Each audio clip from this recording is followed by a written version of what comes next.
Welcome into the Monday Mirror edition of Main Street Sports Today, presented by the Tennessee Orthopedic Alliance of Columbia. I'm Maurice Patton, along with Wade Neely. We are coming to you from the Lee Company studios of our respective homes. Glad to be here for the next couple of hours talking local, regional, and national sports from preps to pros. So stick around. It's going to be fun. In the second hour, we will be joined by MEGHAN L. Hall to talk about Game 5 of the WNBA Finals last night, which was a doozy, and much more of a doozy than Cheryl Reeve of the Lynx would have liked. We'll get into that with MEGHAN here later in the show.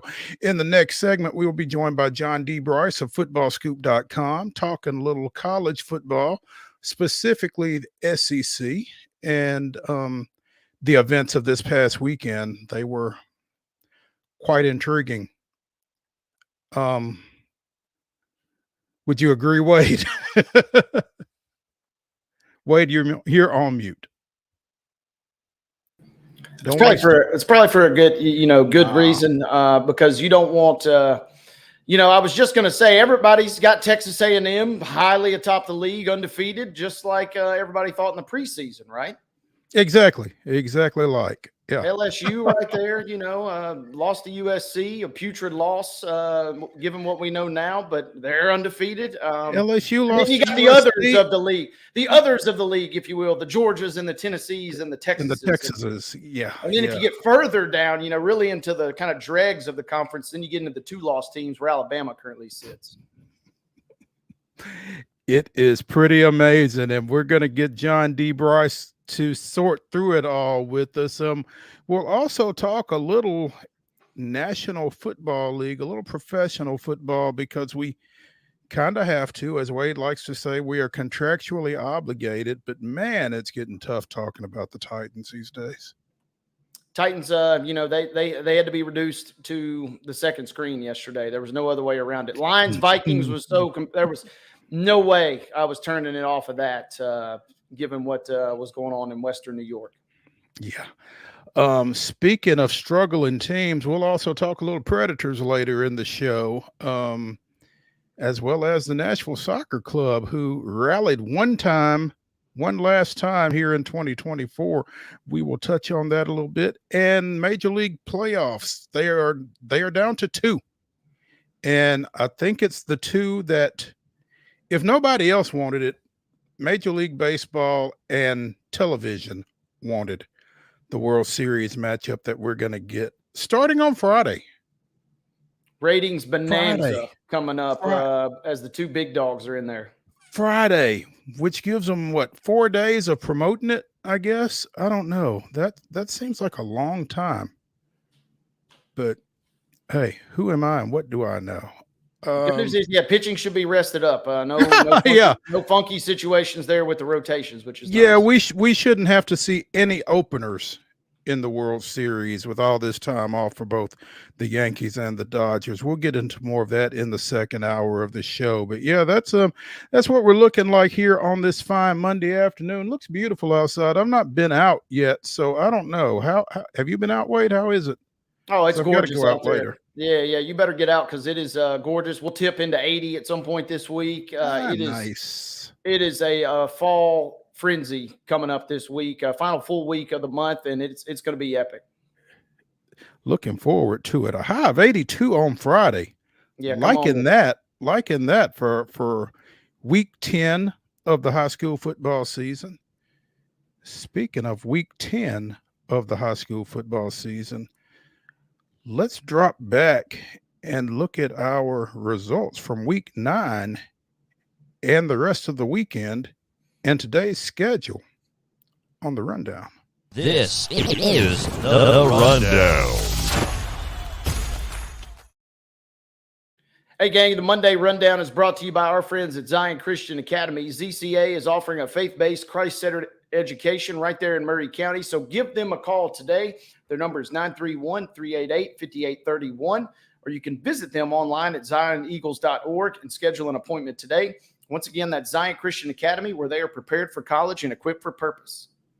Let's get started with Friday night football results. Riverdale with a 24-7 win over Blackman. It was Brentwood doubling up Centennial 20-10. Oakland with a 42-10 win at Coffee County. Columbia Central defeated Franklin County 48-7. Coverage at mainstreetmurray.com.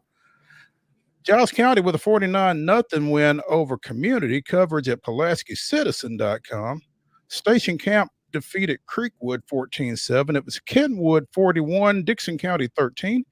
Eagleville with a 28-21 win over Loretta. East Nashville defeated Cane Ridge 42-13. Independence with their second straight win, defeating Fairview 30-0. McCauley with a 41-8 win over Father Ryan. It was Franklin Christian 35. Grace Baptist out of Chattanooga 7. Gallatin defeated Wilson Central 48-13. Mount Juliet Christian 37. Glencliff 19. Green Hill blanked Laverne 43-0. Mount Juliet edged Lebanon 24-21. Lipscomb Academy with a 47-23 win over Knoxville Catholic. It was Stratford 27, Maplewood 20. Middle Tennessee Christian 37, the Kings Academy 30. East Hickman edged Mount Pleasant 24-22. Coverage of that one at Main Street Murray as well.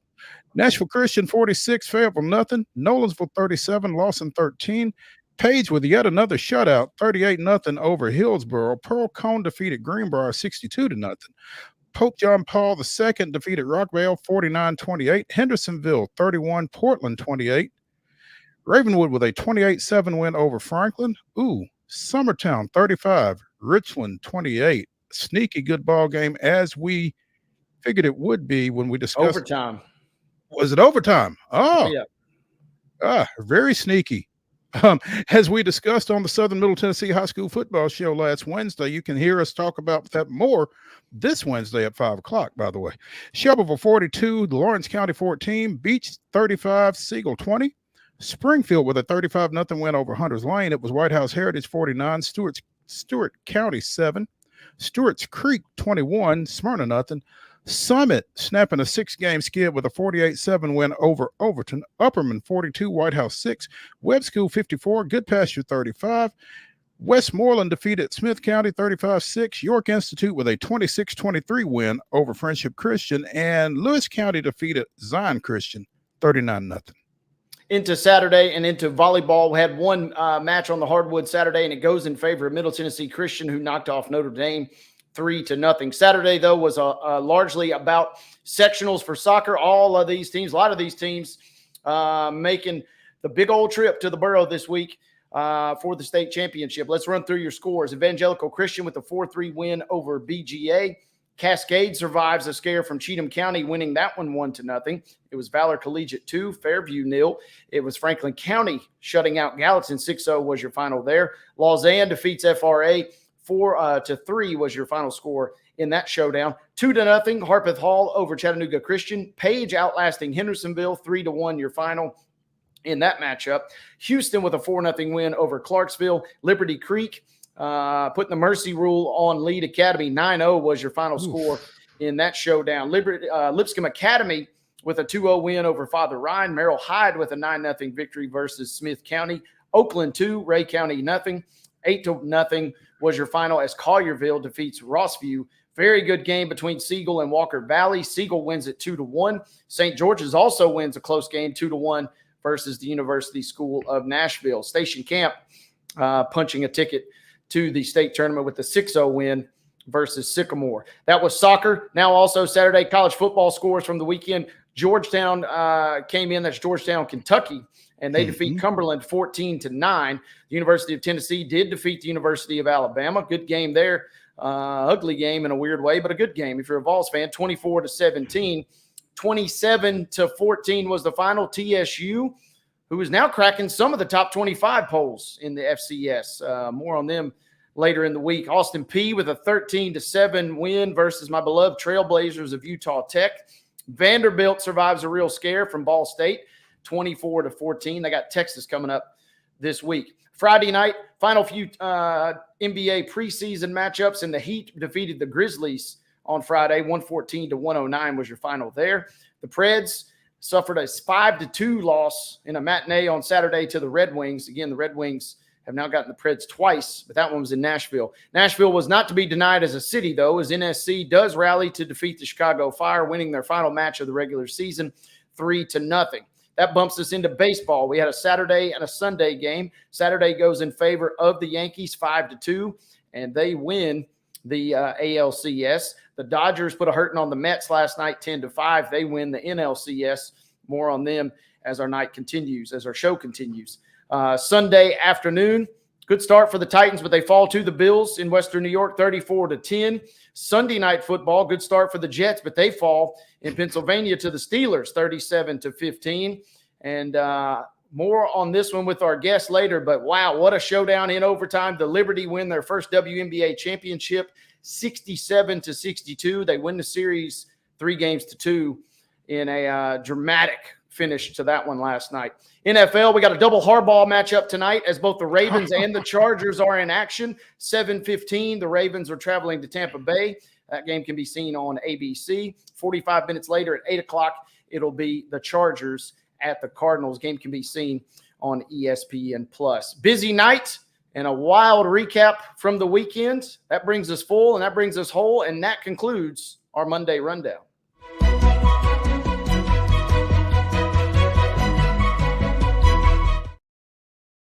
Story brought to you, as always, by Piggly Wiggly in Neely's Mill in Columbia. Be sure and get through there right around now for their delicious daily deli lunch options available from 11 a.m. until 6 p.m. Also, their hand-cut meats and everything is cost plus 10% at the cash register. Piggly Wiggly, Neely's Mill, Columbia, bringing you our top story. And if you recall Friday's show, our top story involved a Los Angeles Laker. Well, we revisit the Lakers because on Friday, they signed former Independence, former Belmont standout Grayson Murphy to a contract. Murphy played last season with the Dresden Titans, not to be confused with the Tennessee Titans, of the German Pro A, averaging nearly 14 points while shooting 43% from three, along with 7 rebounds, 4.5 assists, and a league best 2.6 steals. 2.6 steals. Excuse me. This summer, he played for the Lakers Summer League team and had an 11 rebound, 10 assist double-double versus the Bulls. Again, signs a contract with the Lakers, is set to play with the South Bay Lakers of the G League. So, congrats to Grayson. Played at Belmont from 2017 to 2022, won conference championships each of his seasons with the Bruins, had a career record of 104-25 at the school, all OVC first team selection as a sophomore, junior, and senior, and was a 2-time OVC Defensive Player of the Year. So you kind of see this young man who kind of knew where his bread was buttered, even though he could certainly put the ball in the hole. But huge development for him to be in the G League. And apparently they and the Los Angeles Lakers both play their games in the same building. So they'll have plenty of opportunity to see him and maybe get him pulled up at some point. So again, congrats to Grayson. I know no one is prouder of him than his former coach, current Centennial Athletics Director, Greg Glass, because that's where I initially saw this news.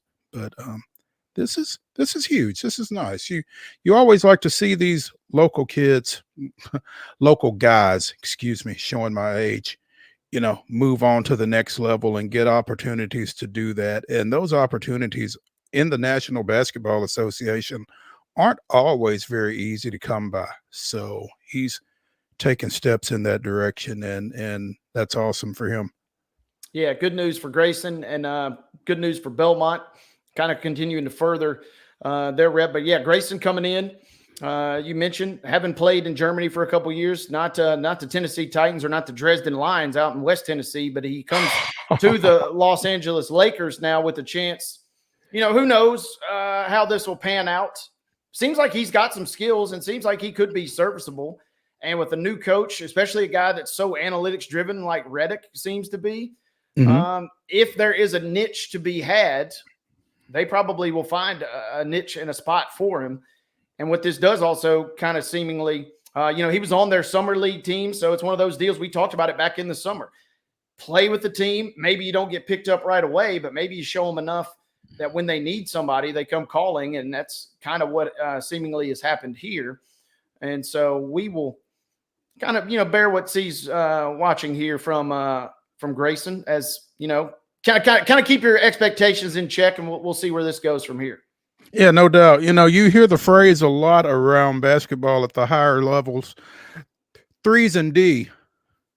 And that's kind of Grayson's calling card. Again, shot 43% from 3-point range for Dresden last season and a league best 2.6 steals. So, I mean, he buys into the defensive end of the floor, and he can knock it down from behind the arc. And there is a need for that. Apparently there's certainly a place for that. And so hopefully he can, parlay those skills into something at the highest level of the game. And by doing so at South Bay, he's given himself an opportunity to. So we'll keep an eye on that and try to keep you abreast of any further developments with Grayson Murphy as a professional stateside.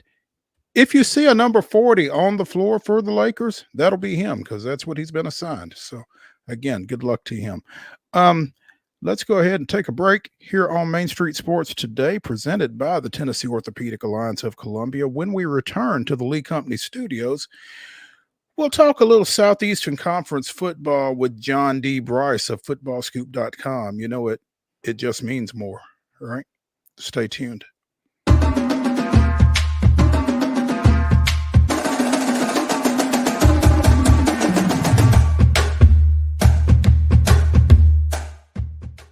Whether you're an athlete or a weekend warrior, when it comes to your performance, don't settle for anything less than excellence. We're proud to announce that Mid-Tennessee Bone and Joint Clinic is now Tennessee Orthopedic Alliance of Columbia, where we are redefining sports medicine and orthopedics. Tennessee Orthopedic Alliance's team of expert sports medicine physicians understands the unique demands of your body. TOA Columbia specializes in personalized orthopedic care, offering state-of-the-art treatments for everything from sports injuries to joint replacements. Learn more at toacolumbia.com. Step into the Lionel retail store at Opry Mills, Nashville, and you'll be captivated by all the magic of the 123-year history of Lionel trains. Whether you're already a train enthusiast or just getting started, Lionel will energize your love for trains. NASCAR fan? Come check out your local Lionel station to learn all there is to know about model trains and die-cast NASCAR collectibles. Visit nashville.lionel.com or call 615-455-9399. So Busy Bee is a very close-knit family. We fight just like every family does. We have arguments, but we always come out with a solution to the problems. We don't just fight about what we want, we fight about what customers need. We want to make sure that every customer we go to is more than satisfied. And that doesn't just start whenever we show up at their door, that starts when we show up every day at work.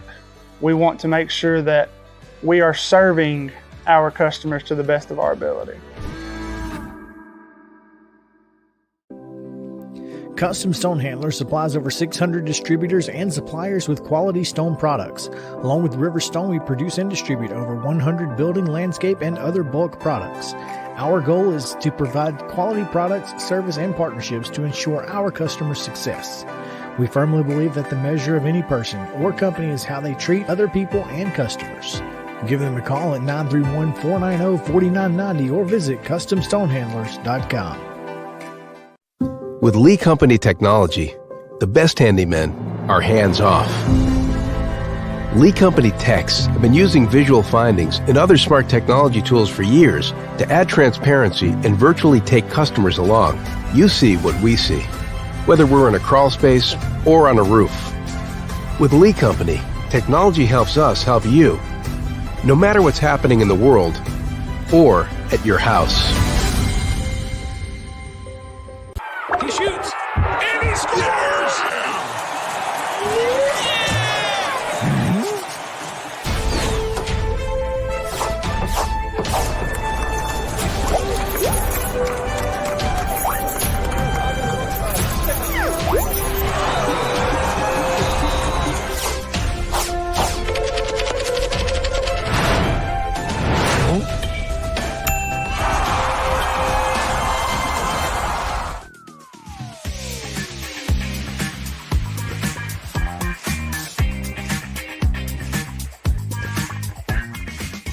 Welcome back to the Monday Mirror edition of Main Street Sports Today, presented by the Tennessee Orthopedic Alliance of Columbia. And as Wade mentioned during the break, easy come, easy go. As quickly as Grayson Murphy was signed by the Lakers, apparently he has been waived. Oof. So Tough. Life comes at you fast. And it does come at you fast. To that point, though, the fact that they brought him in for summer league and then signed him, and obviously they released him really quickly, it seems like. He's on their radar, though. And, who knows what that means. But the fact that he's at least on their radar, wouldn't be surprised if something happens down the road later this season. That's crazy. They cut him, and then they cut my guy Colin Castleton, former Michigan standout. So double bummer right there. Keep your head on a swivel, guys. I thought it was the NFL that stood for not for long. I'm not sure what acronym NBA stands for along those lines, but at any rate,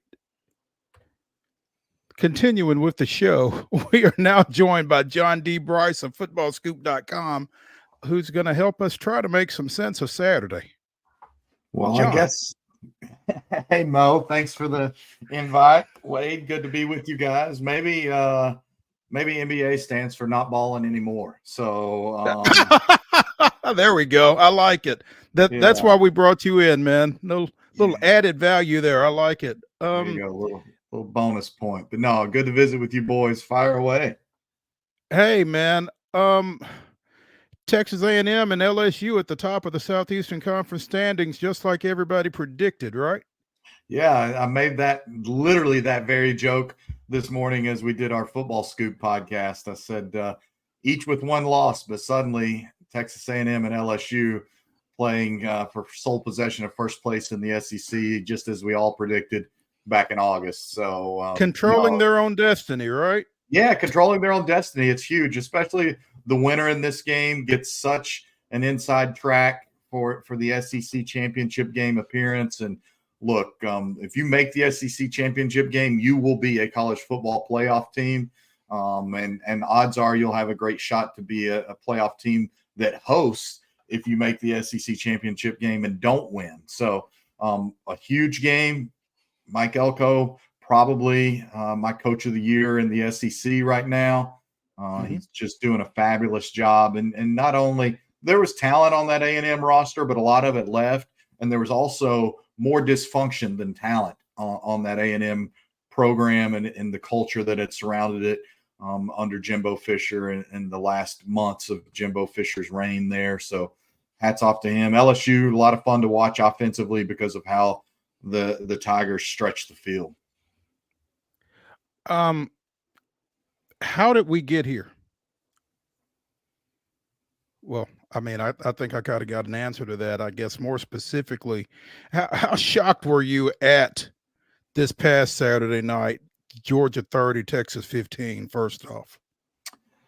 I shouldn't say shocked. We do a picks panel on Football Scoop, and we have a spreadsheet we all have to fill out. And on Thursday, I picked Georgia and then got a phone call and walked around the house and talked myself out of picking Georgia and came back and picked Texas like an idiot. And so I should have known better, because in the course of making my picks on Thursday, I discovered this fact that obviously now still holds true on Monday. And that is, since Kirby Smart took over at Georgia before the 2016 season, the Bulldogs have never lost 2 true road games in a single year. His entire time, they've never lost 2 true road games. Now, they've had a year where maybe they lost a road game and lost to Florida in Jacksonville, but that's a neutral site game that's always 50-50, if not 60-40 Dogs fans. So just phenomenal what he's done with that program in general, but specifically what he's done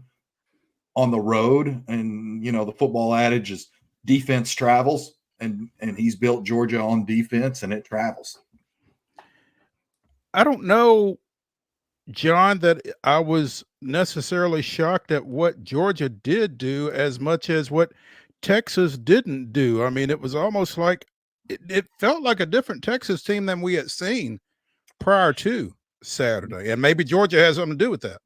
Yeah, I think Georgia had a lot to do with that. The physicality with which Georgia played that I thought Texas would do a better job of matching. And it was interesting. I was on the SEC teleconference last week. It's something I talked about in some other podcasts and radio appearances, and that is Steve Sarkisian very much had tried to model what Texas is doing off of Alabama and Georgia. And he's friends with Kirby Smart, and they both have the Alabama ties from each being assistants under Nick Saban at Alabama.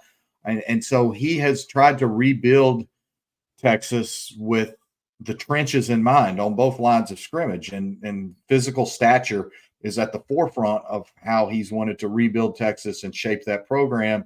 And I thought Georgia was a little down this year on its offensive line and certainly hadn't run the ball as well. And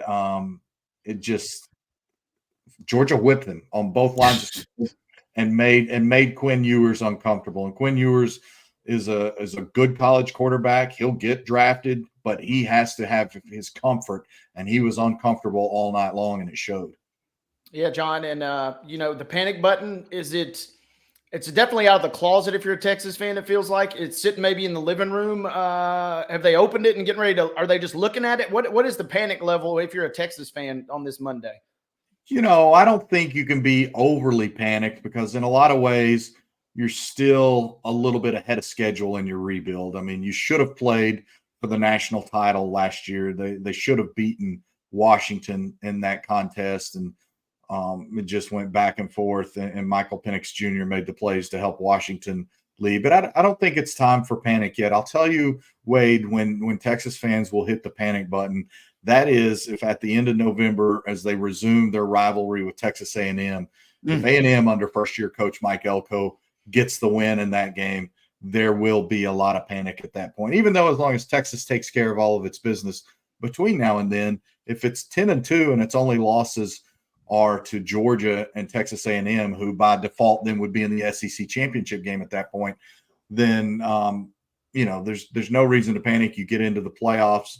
You're probably hosting a game as a 6, 7, 8 seed at that point in time. You're going to be well positioned to get a win and then go into the semis and have a chance to get a win in a neutral site. So the panic button, I don't think, is depressed at all in Austin today. It certainly shouldn't be. Georgia's been the model program for the last 5 or so years in a lot of ways, and obviously won the back-to-back national titles. But, I think Georgia would have smacked Michigan last year in the national championship if Georgia had made the playoffs. So I don't think there's a lot of panic there. The panic button is depressed through the table, through the concrete foundation in Tuscaloosa, Alabama today. Yeah, that certainly seems so. If the panic button, though, is not pressed, how much of the quarterback controversy button is pressed? Because that's going to be a nationwide talking point, I feel like, not just this week, but maybe even going forward. Yeah, I mean, there is going to be debate around that as Steve Sarkisian made the move to go to Arch Manning midway through that game, and then or midway through the first half, and then put Ewers back in for the duration of the contest in the second half. Now, what was he thinking? He said, look, Ewers did play some better after he came in after halftime, and so I think that he said he wanted to give Ewers a chance to basically calm himself down, collect himself on the sidelines. I do think it worked to an extent. He played a little bit better in the second half, was able to lead the touchdown drive and get that 2-point conversion, and then capitalize on the short field after the controversial interception, pass interference, non-pass interference play. So, to me, you give Steve Sarkisian a little bit more latitude because he is a former quarterback, because he grew up through the ranks being known as a really good quarterbacks coach, even before he was an offensive coordinator. And so I think he truly believes he has the pulse of his team, and specifically that position, when he makes a move like that. At the same time, though, you got to know what kind of firestorm that's going to ignite, right? Going to that quarterback in your biggest game of the season. I mean, that's QB controversy, as Wade said. I mean, there it is right there, regardless of what happens, right? Yeah, I mean, look, you have to be a strong leader in your program, and you have to believe very much in the strength of the leadership of your program if you're going to make that move, because in a lesser program, it would fracture them. And we'll see if it fractures Texas moving forward, but the sense is that it will not. And it probably is helped by the fact that Arch Manning has a maturity well beyond his years and an understanding of the game and the dynamics of a locker room well beyond his years.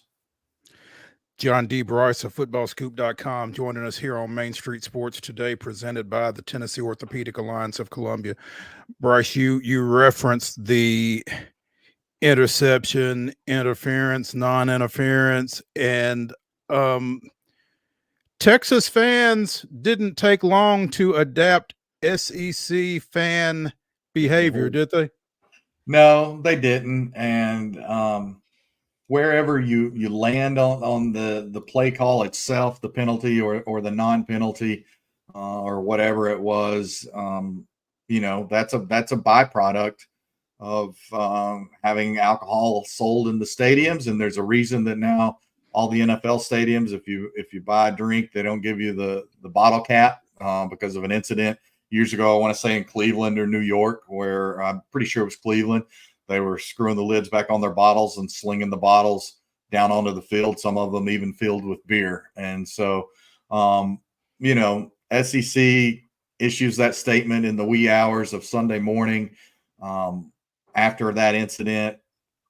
It seemed like the SEC responded much more swiftly on this incident than it did 3 years ago when Tennessee fans were throwing golf balls and mustard bottles at Lane Kiffin, or even I think there was a game at Ole Miss where their fans were so disgusted with officiating in a basketball game that they littered the Coliseum floor there in Oxford at the Tad Pad with all sorts of debris and bottles and cups and things like that. So I thought it was very interesting, to put it mildly, as I measure my words, and I'm not usually very good at that they issued that statement condemning the behavior and explaining the call within a couple of hours, but it took them a full 48 hours or longer to issue a statement about Kirby Smart having shoved the Mississippi State quarterback the week before. So, be consistent. Funny, I missed that statement, by the way, but we don't need to get too far off into the weeds on it, but reversing that call, I mean, if you're a Texas fan, if you're a fan, period, I can understand the consternation. It wasn't a great call, but you can't flip it right there, can you? I'm curious. I would like to know, we should have, I wish the SEC would make the officials release the transcripts of their audio. I wish we could file an FOI request and get the in-game communication from that point in time. I don't think the fans caused the officials to reverse the call. I don't think there should have been a call, period. To me, I watched it live, and you either call pass interference on both and the result of the play stands, or you make no call or whatever. I just didn't think there was clear pass interference either way. I just thought it was two dudes playing football, and Beck made a bad throw, and he had his eyes towards the quarterback and got off the entanglement with the wideout and made a nice interception. But during the delay, what I wonder, and I wrote this today as well, did the replay, the SEC officiating booth upstairs that handles replay, did they watch the replay and talk to the guys down on the field and say, hey, you blew this call, it needs to be fixed? And so technically you're not supposed to overturn a PI call. So did they overturn it? Did they get it correct? Again, we don't know any of that. But I don't think the play was reversed because of the fans. The fans caused a delay in the game that allowed more communication about it. Ugly situation. Worth pointing out, by the way, that Ole Miss Tennessee game, or that was Ole Miss versus Tennessee in basketball as well. So those two fan bases are intertwined. After Grant Williams sent the Rebel fans home sad that night. John, wanted to ask you, let's go SEC first and then maybe expand a little bit. But who else won the weekend in terms of the rest of the season on Saturday in your mind? South Carolina, even though Oklahoma's terrible, That was a significant win for South Carolina, and Shane Beamer entered into this season at least on a lukewarm hot seat, and he's now got a really nice win on the road at Kentucky and a nice win on the road at Oklahoma. They should have beaten LSU. They led that game consistently throughout before the Tigers found a way to win it. So significant weekend for the Gamecocks. Obviously a significant weekend for the Tennessee Vols. They're another one of those teams that winning that game keeps alive all of their college football playoff hopes, and it takes so much pressure off of the Georgia game next month, because had Tennessee lost that game, that Georgia game would be must win. It would be nice for Tennessee if it could find a way to win at Georgia, but even a loss at Georgia, as long as it handles business in its other games, doesn't knock Tennessee out. And then Missouri, a big weekend for Missouri. Auburn outplayed them a lot, led by double digits in the second half, and Missouri found a way to win. I think I noted earlier this morning that now, since the start of the 23 season, Missouri kind of quietly is, I want to say, 16-3.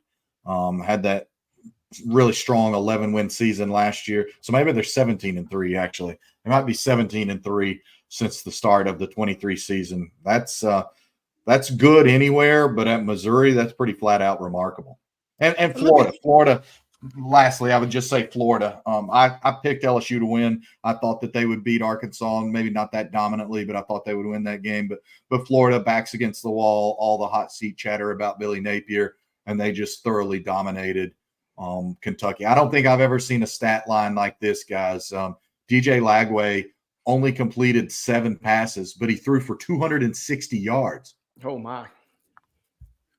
It's Anthony Richardson, former Gator himself, levels right there. Yeah. John, I asked someone else on our show this. The more success Eli Drinkwitz has at Missouri, is it not the more likely that he needs to get the hell out of there? Oh, for sure. Yeah, absolutely. I don't want to get too far down the road or get the horses too ahead of the wagon, so to speak. But I'd be stunned if North Carolina, if Mac Brown retires at season's end, is what seems more and more likely. I'd be stunned if Eli Drinkwitz wasn't on the very short list at North Carolina.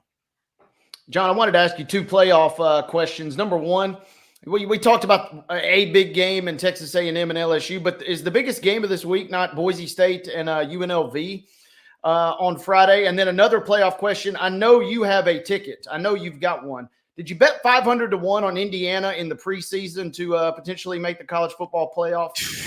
You'll laugh, Wade. My wife is an IU grad, so she wanted to bet some coin. Yeah, so she wanted to bet on her Hoosiers preseason, and I think I dissuaded that. So that was a bad call. Yeah, I think I said, why would you throw $20 away? So anyway, another fault on me.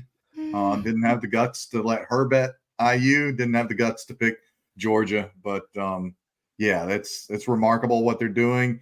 Signetti is really good for college football. It's nice that he's on a bigger platform. He did great things at James Madison, just didn't have as big a platform. IU's not a football school. The platform's not as big as it would be at an Ohio State or a Michigan or Texas, Tennessee, Alabama, Notre Dame, what have you. But he's increasing. He's single-handedly increasing the size of that platform. Is Kurt Signetti in the same situation as Eli Drinkwitz at Missouri? Well, yes and no, because he's in his first year at IU. So certainly if you're IU, you're like, this is awesome. How long can we keep him? But I think that, I think that there's a difference there, because IU in recent years has committed more money to football, to building football facilities and renovating football facilities. And there's not great in-state talent in Indiana, but you can get down to Louisville and recruit that area pretty good. You can get up to Chicago really easily. Obviously, an hour and a half or whatever it is from Bloomington to Indianapolis. There's very solid football there. Missouri, it to me is different because Drink's been there a little bit longer, and I do think it's harder to sustain. All right. Okay. Um, we've not talked nearly as much about UT Alabama as I would have expected to, but I mean the significance of that win for Heupel in that program. Huge. I mean, back-to-back wins against Alabama at home for the first time since 2004, 2006. We noted it keeps alive all their hopes and dreams for the college football playoff.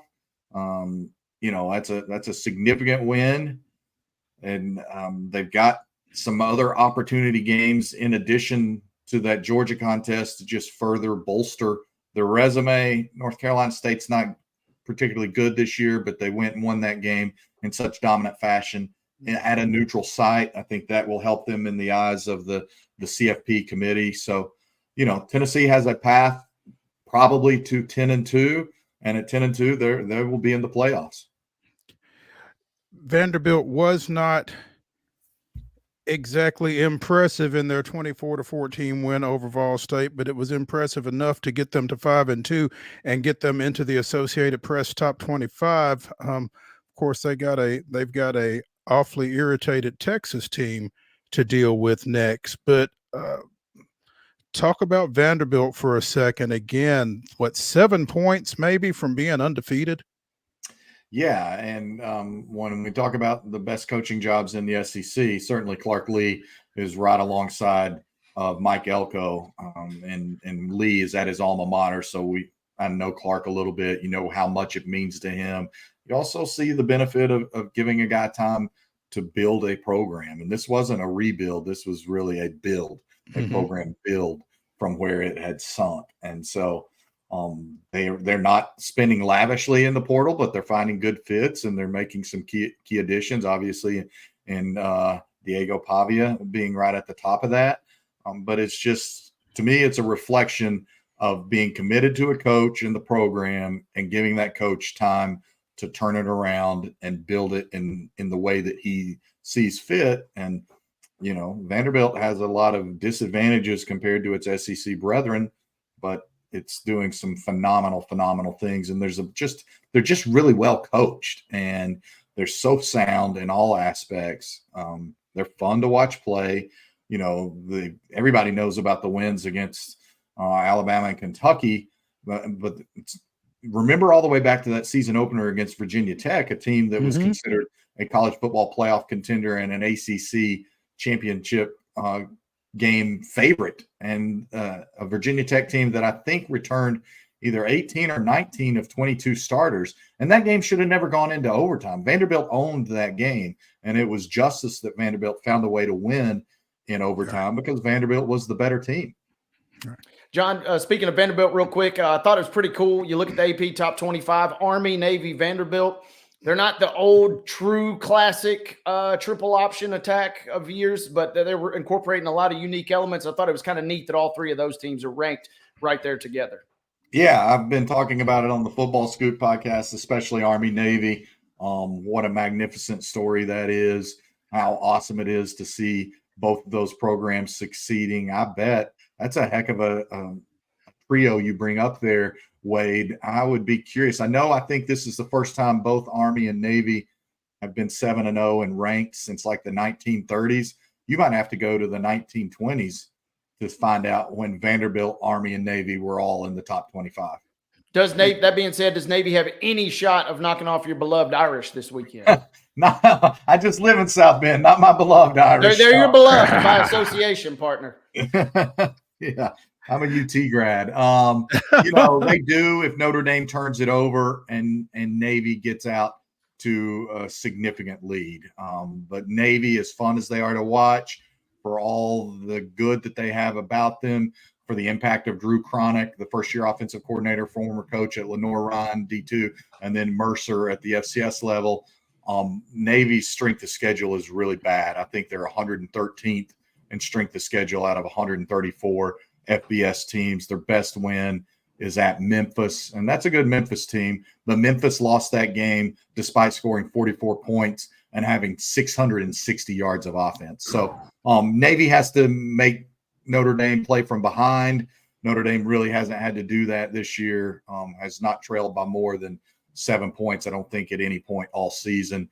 I have questions about the Notre Dame offense if they fall into a 14-plus point deficit either this week or any game moving forward. They're just too inconsistent on offense. Would be sweet if Navy could keep it winning, Army could keep it rolling. But I'm like you. I think Notre Dame's probably too strong for them. Yeah, and looking at Army, because Notre Dame plays Army at Yankee Stadium in late November. I'll actually be at that game. But I'm worried about Army tripping up before then. They've got a really tough test at North Texas, maybe November 2nd. Early November, Army goes to North Texas. That might be Army's that might be the best chance for Army to suffer a loss before it plays Notre Dame. John D. Bryce of footballscoop.com. You can find him at John D. Bryce 1 on Twitter or on X, however you refer to it. But John, we appreciate you spending some time with us today and look forward to catching up with you again. Yeah, always fun to visit with you guys. And Mo, you've always been first class to me. So I always love the opportunities to visit with you anytime that I can. Thank you, sir. We'll catch up. Thank you, John. Hey, when we continue here on Main Street Sports Today, presented by the Tennessee Orthopedic Alliance of Columbia, we'll talk a little National Football League because we kind of have to. So stay tuned after the break.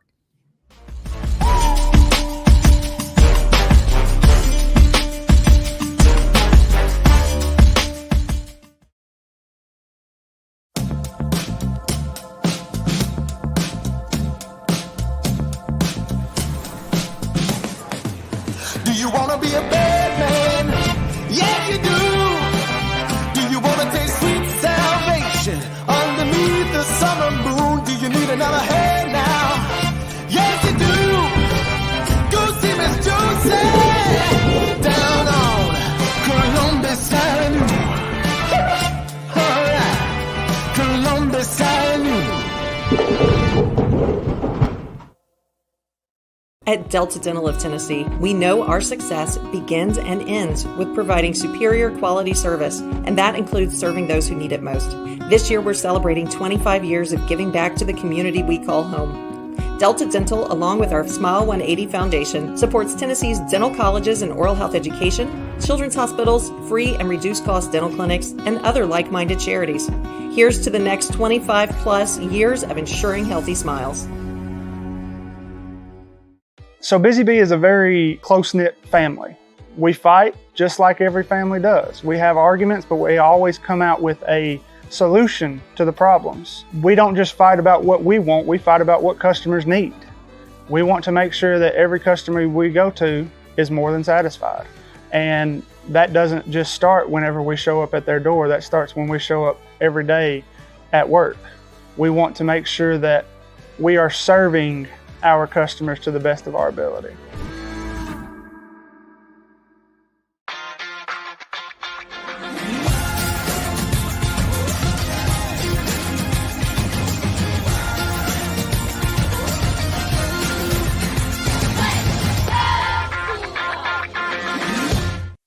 With Lee Company technology, the best handymen are hands-off. Lee Company techs have been using visual findings and other smart technology tools for years to add transparency and virtually take customers along. You see what we see, whether we're in a crawl space or on a roof. With Lee Company, technology helps us help you, no matter what's happening in the world or at your house. Whether you're an athlete or a weekend warrior, when it comes to your performance, don't settle for anything less than excellence. We're proud to announce that Mid-Tennessee Bone and Joint Clinic is now Tennessee Orthopedic Alliance of Columbia, where we are redefining sports medicine and orthopedics. Tennessee Orthopedic Alliance's team of expert sports medicine physicians understands the unique demands of your body.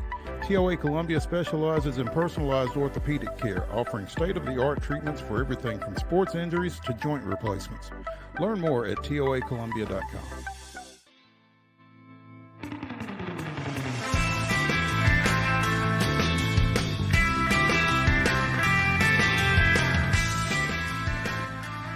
The Monday Mirror continues here on Main Street Sports Today, presented by the Tennessee Orthopedic Alliance of Columbia. That's Wade Neely. I'm Maurice Patton.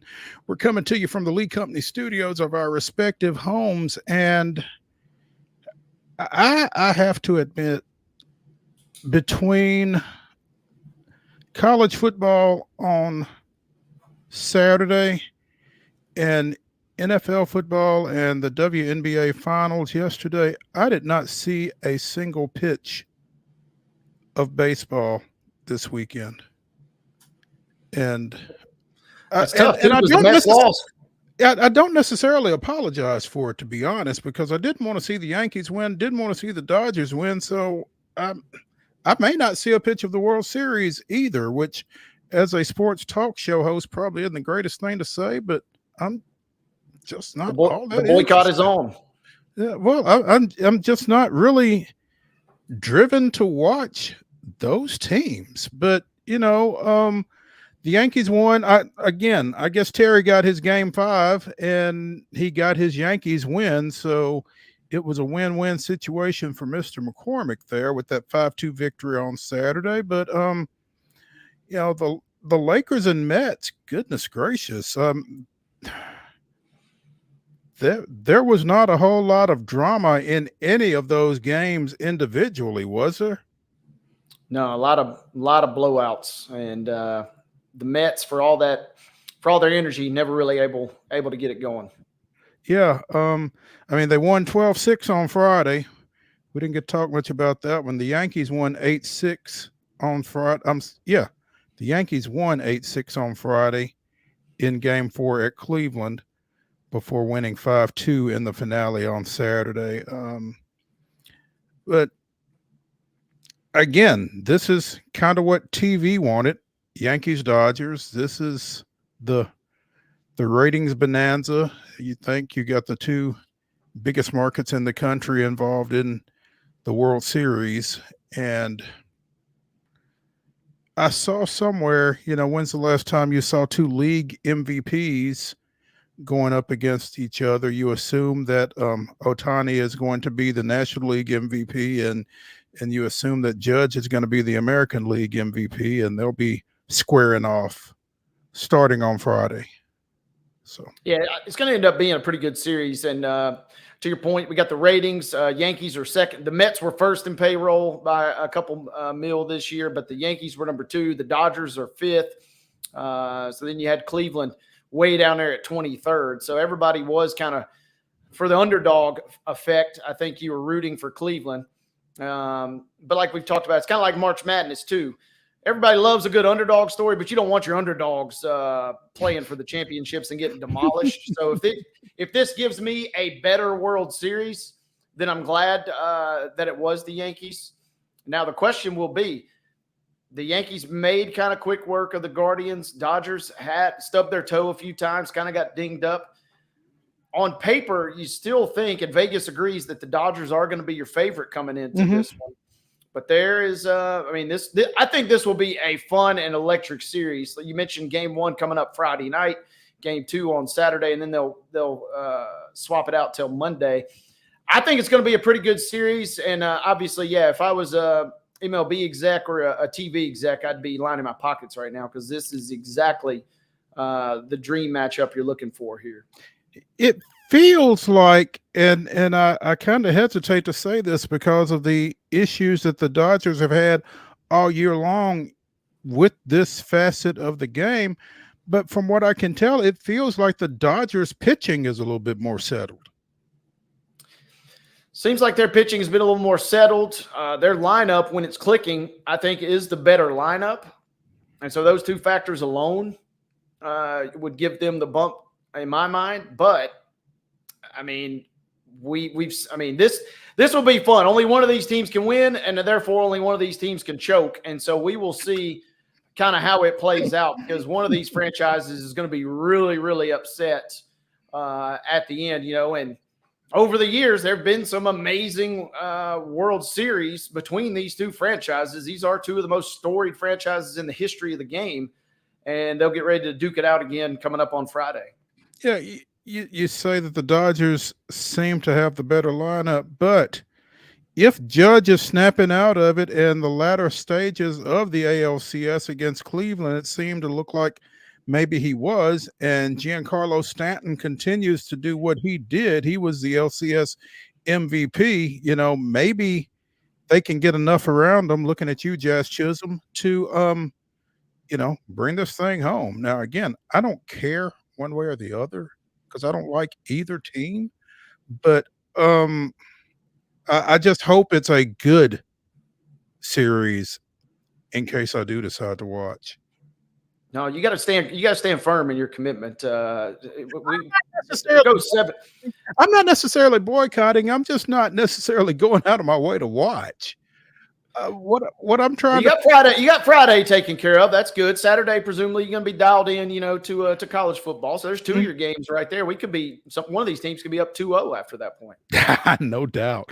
Dodgers are a small favorite, and the Yankees are a small underdog. So this, even out in Vegas, this is kind of a coin flip, which would lead to believe that it would be a longer series, but we shall see.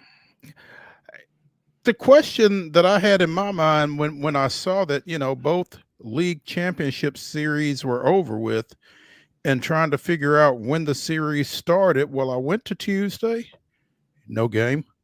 Wednesday, no game. Thursday, still no game. Game 1 is Friday. Why so freaking long? Well, friend of the show, JJ Cooper of Baseball America, has an article that's headlined, "Why does the World Series not start until Friday?"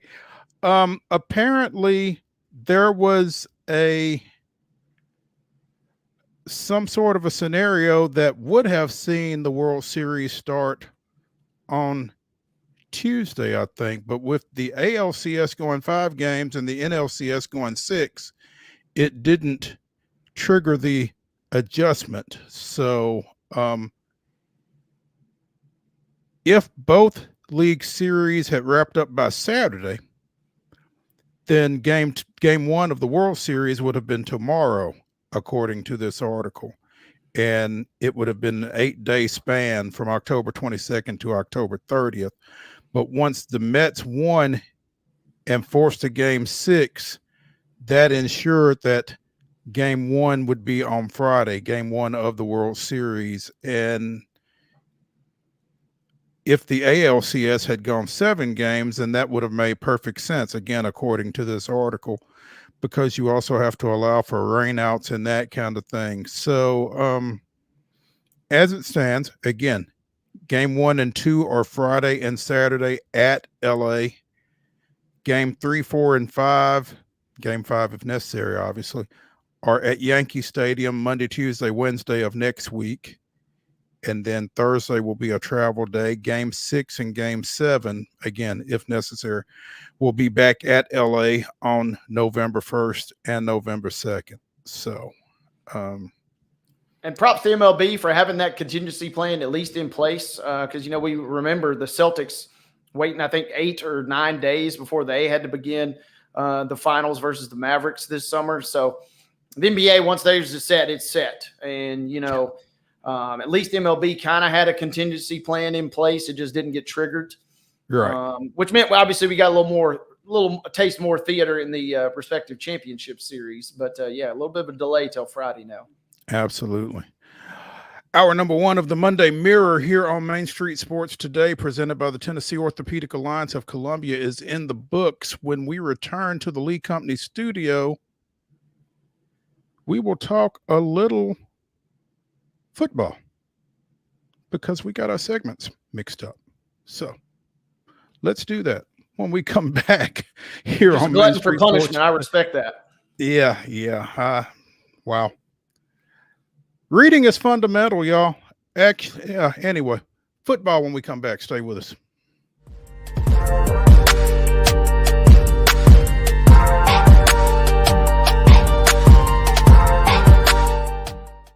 Hi, I'm Dr. Vilai Saisuka, CEO and founder of Premier Foot and Ankle Centers of Tennessee here in Murfreesboro. We offer foot and ankle care from ingrown toenails to diabetic foot wounds. We also fix ankle fractures and things like that. Call us today to schedule an appointment. We look forward to seeing you. Because here at Premier Foot and Ankle, we believe that the journey begins with happy feet. Whether you're an athlete or a weekend warrior, when it comes to your performance, don't settle for anything less than excellence. We're proud to announce that Mid-Tennessee Bone and Joint Clinic is now Tennessee Orthopedic Alliance of Columbia, where we are redefining sports medicine and orthopedics. Tennessee Orthopedic Alliance's team of expert sports medicine physicians understands the unique demands of your body. TOA Columbia specializes in personalized orthopedic care, offering state-of-the-art treatments for everything from sports injuries to joint replacements. Learn more at toacolumbia.com. With Lee Company technology, the best handymen are hands-off. Lee Company techs have been using visual findings and other smart technology tools for years to add transparency and virtually take customers along. You see what we see, whether we're in a crawl space or on a roof. With Lee Company, technology helps us help you, no matter what's happening in the world or at your house.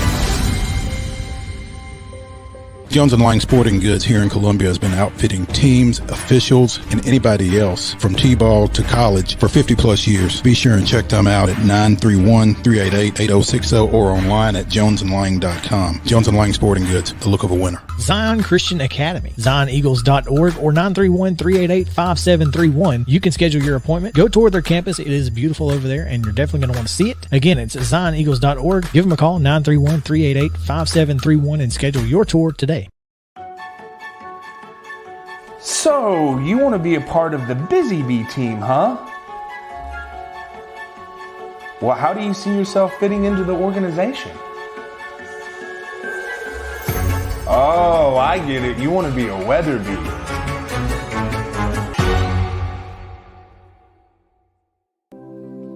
Custom Stone Handler supplies over 600 distributors and suppliers with quality stone products. Along with River Stone, we produce and distribute over 100 building, landscape, and other bulk products. Our goal is to provide quality products, service, and partnerships to ensure our customers' success. We firmly believe that the measure of any person or company is how they treat other people and customers. Give them a call at 931-490-4990 or visit CustomStonehandlers.com. Piggly Wiggly, located in Neely's Mill Shopping Center, is Columbia's locally owned and operated Cost Plus 10 grocery store dedicated to serving the community with low prices and smiling faces. Piggly Wiggly offers fresh, hand-cut meats daily as well as daily hot plate lunches from their deli counter. You're certain to see smiling faces and a helping hand when you're here at Piggly Wiggly. Come by and check out our fresh produce, high-quality meats, and more. Down home, down the street, we'll see you at the Pig.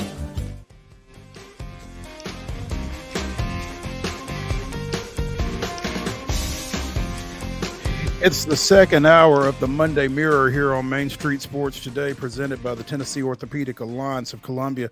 I'm Maurice Patton, that's Wade Neely, and we're going to try to get this thing back on the rails after I guided it so far off. Buffalo 34, Tennessee 10. I think I was trying to avoid talking about this game, Wade. I think that's what happened, but subconscious took over. Man, Mason Rudolph in the first half yesterday kind of did what you wanted him to do. He didn't make mistakes, and Tennessee got up 10-0, and then it almost felt like the defense just kind of their back broke from just having to continue to hold this team up for so long. 34 unanswered points by Buffalo in the 34-10 victory. And, it was like everything caved in. I mean, Rudolph kind of did a Will Levis imitation late, just in the second half in particular, it felt like everything that could go wrong did go wrong for this team. It's kind of been the story for the last year plus with this team. In the second half, they kind of have wilted, unfortunately, and they've gotten away with it and been in some games late, but you can't afford to do that versus a team like the Bills. And Josh Allen's very slow start, struggling versus that Titans defense in the first half. But then when he got rolling, the Titans, the only real way to win that game in my mind was to get up in the game, and they did, but you got to get up more than 10. 14 points minimum, maybe even hopefully 17, and then you can withstand the inevitable rally because Allen ends up throwing for 323 and 2 touchdowns. it was just too much for the Titans defense to you can't expect to win a game when the offense is only scoring 10 points, no matter how good their defense is, especially versus a team the caliber of the Bills. No, not a team that can score like that. Like you said, Josh Allen got it going, hit Amari Cooper for a touchdown. On his first catch as a Buffalo Bill, and that's just a team that had too much firepower, and the Titans are not words that are being used in close proximity very often these days. So, and it's out of the frying pan and into the fire for them, because they've got Detroit next weekend. Yeah, and it's going to be the same script. I mean, this is the only thing with Rudolph is a great he's kind of almost relegated to that game manager role. Mm-hmm. You do not want Rudolph throwing 40 times like he did yesterday. You do not win any scenario. You don't win a game in any scenario where he's throwing that many times. So right. If Levis is healthy and can go, if he throws 40 times, he may throw for 330 yards and 3 touchdowns, but he also might throw for that many and that many picks. So, I mean, he's going to give you your better chance in terms of putting up the points. But obviously, as we've seen time and time again, he's certainly going to give you the bad version, which is going to lead to those turnovers. So, yeah, it's going to be tough. And the key is, can the defense kind of somehow rally? Because Detroit, insane comeback yesterday and a wild, wild game. It looked like the Titans were going to be getting a ticked off version of the Lions, but instead they're getting a team that maybe realized, hey, we have some things we have to work on if we want to be where we are, which is equally as scary in my mind. Well, at least they're just in a we've got to work on some things mode, and not we're pissed off mode. So, yeah, neither is great, but this one may be a few degrees better for the Titans.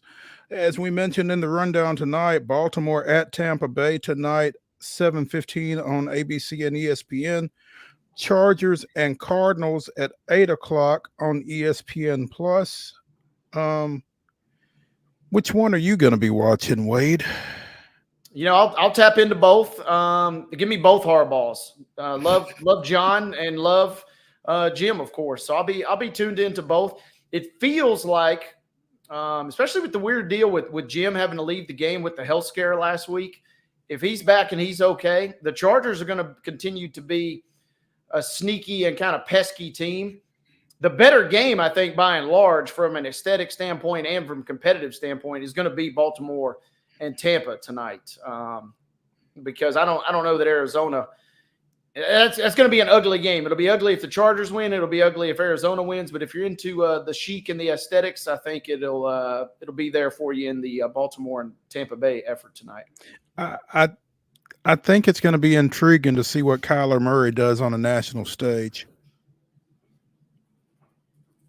Well, the other interesting thing, the new Call of Duty is coming out, so get the jokes ready, because we know that Kyler kind of slacks off when Call of Duty comes out. So you always got to mark that on your calendar.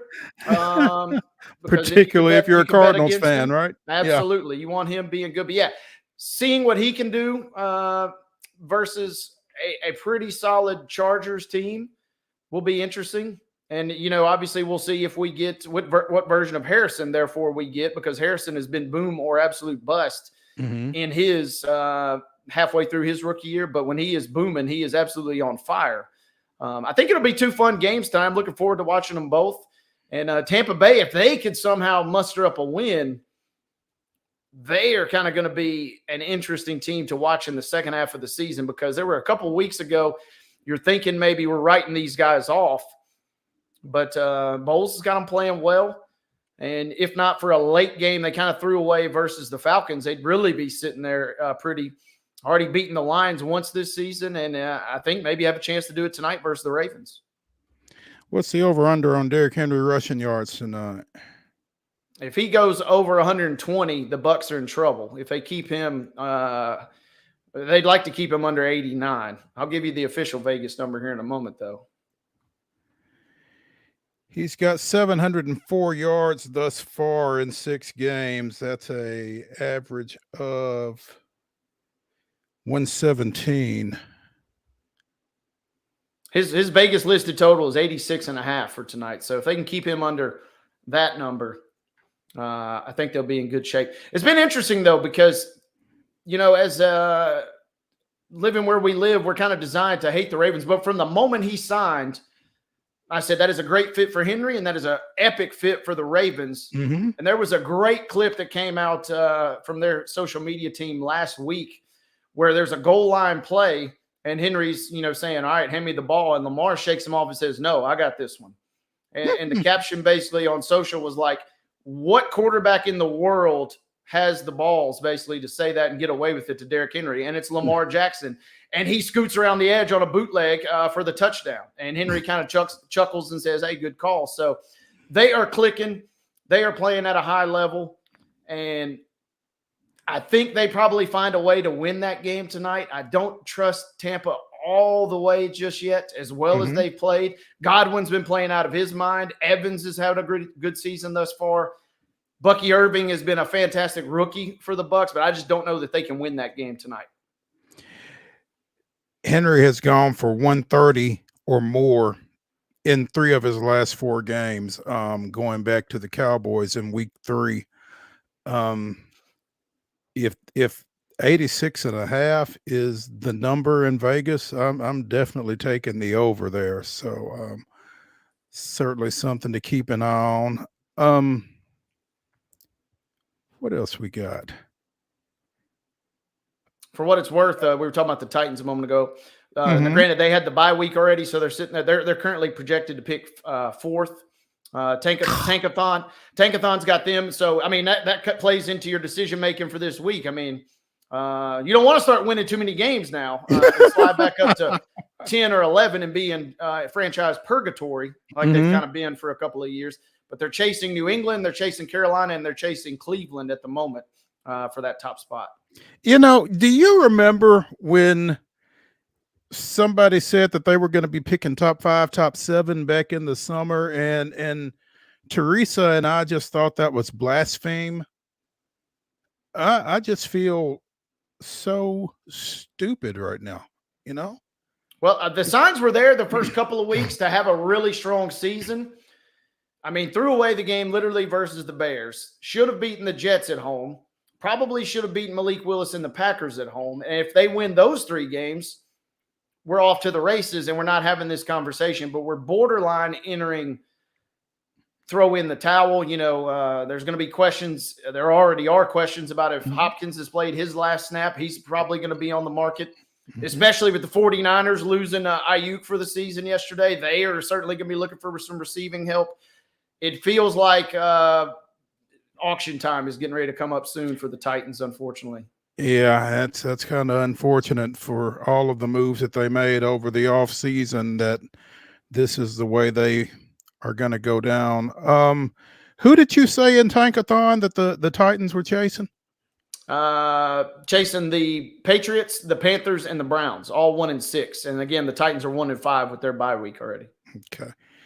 The Browns will also be in the market for a quarterback because, we talked about Deshaun Watson last week, and you made the comment that if they were actually trying to be competitive, they'd make a move at quarterback from Deshaun Watson. Well, it seems that somebody heard you, because Watson appeared. Have we gotten a definitive diagnosis on this? It appeared that he ruptured his right Achilles yesterday. And when I say appeared, the replay, you can see the ripple up his right calf on this particular play. And it's kind of nuts.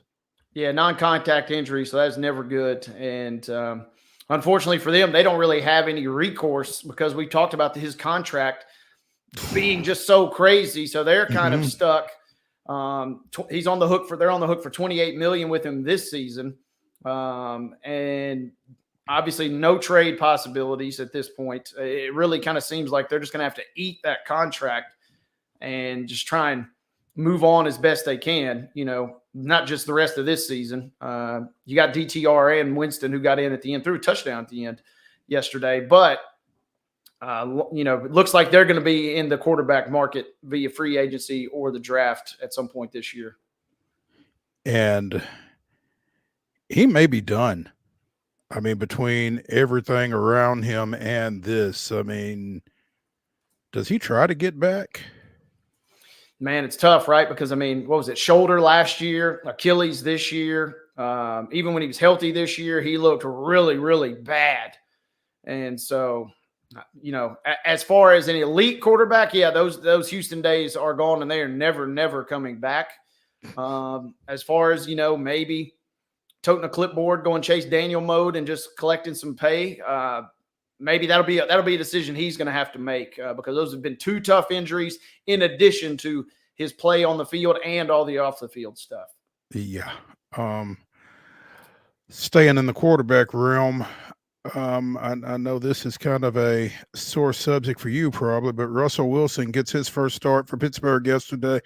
Jets get off to a good start, but he gets hot, and the Steelers win 37-15 on Sunday Night Football. Wild game. New York looked pretty sharp to start the game. Russ, there were a couple of drives early that they panned to the crowd, and the crowd was already, giving the throat slash like, hey, it's time to get Russ out of here. Mm-hmm. And then the Jets just kind of went full inept mode, and Russ played pretty well. He was still, man, he had a couple, not poor decisions, but just balls that looked like he hadn't played a game yet this season. And so I'll be curious to see if he smooths some of those out. They did a good job of getting him in space and letting him rip. Pickens had a couple of phenomenal catches. Pittsburgh's got one of the best defenses in the entire NFL. And now if you get Wilson going, if they can somehow juggle him in Fields and keep everybody happy, they could be in pretty good shape coming down the stretch in a loaded AFC North. Former Ravenwood standout Van Jefferson with a touchdown catch in that win last night, I do believe. Trying to double check here. Yeah, he caught one late. Yeah, I thought he did. Yeah, big win for the Steelers. Nice to roll Russ out of the garage and let him cook, as they like to say. 2 catches for 15 yards, 1 touchdown for Van. So nice night for him. While the Jets dropped that decision, they did get some good news. Apparently, edge rusher Hassan Reddick has agreed to come back. And part of the terms of him coming back are that his fines for holding out will be waived. Ain't a bad gig if you can get it, right? I guess. Go forth and sin no more, I guess. But yeah, that's got to be a nice lift for the Jets, who are sorely in need of one, I guess, because they're currently 5th in Tankathon right now. Yeah, 2 and 5 is not good. And as bad as that division is, Buffalo doesn't look like they're going to slow down anytime soon. So the Jets, their schedule gets dramatically easier down the stretch here, but as easy as it gets, we're about one more week away from Rodgers having to come out and issue we've got to run the table. I mean, the famous Packers line that he delivered. I mean, they're going to have to get close to running the table down the stretch, because I just mentioned only one of the teams in the AFC North can win that division, the Steelers or the Ravens. So there goes one of your wild cards, Bird. The Chargers are playing well. The Broncos are playing sneaky well. And that playoff bid kind of slowly dwindles. The Colts have somehow risen from the dead and have won 2 in a row. So the wild card opportunities are getting fewer and far between for the Jets. They have to get something going. The schedule does get easier, but it still won't be quite that easy. Meanwhile, Devontae Adams, 3 catches for 30 yards yesterday. Decent effort. I mean, on short bring in, that's a decent effort. Pittsburgh ended up scoring, but he had that crazy after the fluke interception that hit Wilson right between the hands. He runs him down and dives at the 1 yard line to make the touchdown saving tackle. So he's kind of buying in. Looked a little grumpy on the sidelines, but I think the whole team looked a little grumpy because that was one. As good as Pittsburgh's defense is, New York definitely still wanted to win that game. And Rodgers heard a crazy stat today that between down 2 and 4, the Jets only ran 4 times for 4 yards. He's kind of a statue back there. They're not running play action like they need him to or capable of at this moment. And without that, he's almost borderline sitting duck. And like I said, Pittsburgh's got one of the best defenses in the league, but man, their offense is in a tailspin right now. Let's take a break here on Main Street Sports Today, presented by the Tennessee Orthopedic Alliance of Columbia. When we return to the Lee Company studios, we'll be joined by Megan L. Hall, talking little WNBA championship series. Stay tuned after the break.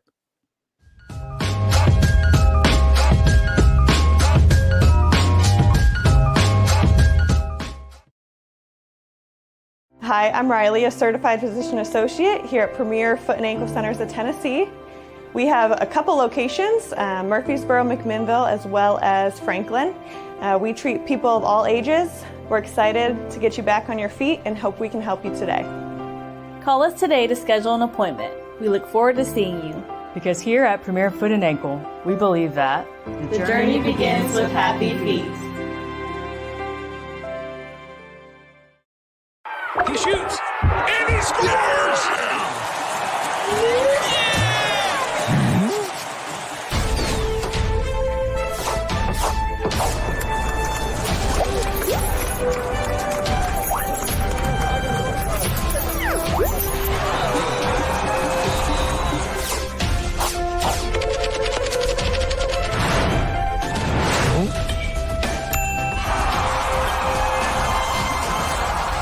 Whether you're an athlete or a weekend warrior, when it comes to your performance, don't settle for anything less than excellence. We're proud to announce that Mid-Tennessee Bone and Joint Clinic is now Tennessee Orthopedic Alliance of Columbia, where we are redefining sports medicine and orthopedics. Tennessee Orthopedic Alliance's team of expert sports medicine physicians understands the unique demands of your body. TOA Columbia specializes in personalized orthopedic care, offering state-of-the-art treatments for everything from sports injuries to joint replacements. Learn more at toacolumbia.com. With Lee Company technology, the best handymen are hands-off. Lee Company techs have been using visual findings and other smart technology tools for years to add transparency and virtually take customers along. You see what we see, whether we're in a crawl space or on a roof. With Lee Company, technology helps us help you, no matter what's happening in the world or at your house. Jones & Lang Sporting Goods here in Columbia has been outfitting teams, officials, and anybody else from T-ball to college for 50 plus years. Be sure and check them out at 931-388-8060 or online at jonesandlang.com. Jones & Lang Sporting Goods, the look of a winner. Zion Christian Academy, zioneagles.org or 931-388-5731. You can schedule your appointment. Go tour their campus. It is beautiful over there, and you're definitely going to want to see it. Again, it's zioneagles.org. Give them a call, 931-388-5731, and schedule your tour today. Piggly Wiggly, located in Neely's Mill Shopping Center, is Columbia's locally owned and operated Cost Plus 10 grocery store dedicated to serving the community with low prices and smiling faces. Piggly Wiggly offers fresh, hand-cut meats daily, as well as daily hot plate lunches from their deli counter. You're certain to see smiling faces and a helping hand when you're here at Piggly Wiggly. Come by and check out our fresh produce, high-quality meats, and more. Down home, down the street, we'll see you at the Pig.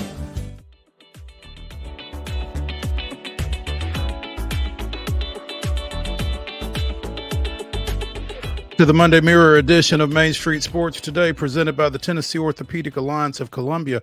I'm Maurice Patton. That's Wade Neely. We are in the Lee Company studios of our respective homes, and we are pleased to be joined now by, for the wins, Megan L. Hall to talk a little WNBA finals.